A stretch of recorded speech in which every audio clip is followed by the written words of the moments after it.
Hi church, here's our final lockdown download for this week, being Friday. I will begin again on Monday, so you can pick up a new devotion and a new lockdown download on Monday. I want to share a scripture in Genesis that is from the story and the life of Joseph. And it's found in Genesis chapter 50, verse 17 to 21. When their message came to him, Joseph wept. His brothers then came and threw themselves down before him. "We are your slaves," they said. But Joseph said to them, "Don't be afraid. Am I in the place of God? You intended to harm me, but God intended it for good, to accomplish what is now being done, the saving of many lives. So then don't be afraid. I will provide for you and your children." And he assured them and spoke kindly to them. This is the amazing culmination of Joseph's life. And you know the story, I'm sure you do, that Joseph's brothers were jealous of him, and so they sold him to slavers, who then took him to Egypt and sold him in the slave market to a very prominent person. And through no fault of Joseph's, he was thrown in prison, and he was promised much, and it never came to pass. But during that time of testing in Potiphar's house, in the prison, he found God's answer, and he never soured in his heart towards God.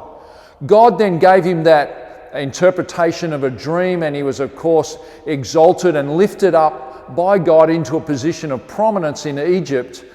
And in the end, when Egypt was about to go through a famine, or right through that region, he was the person that God used to bring about a great outcome and a saving of the Egyptians and many people around. That even included his family.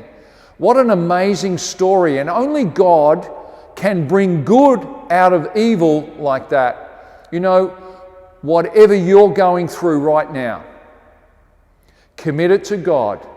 Keep your heart from being poisoned, and stay in prayer and in worship and in position for God to use you in a positive way. And I know that God can bring good out of bad. God can turn evil into blessing, even to the point that those that would even work against you and be against you could even be blessed and find God in that process. So let's keep our hearts right. Let's keep our spirits sweet.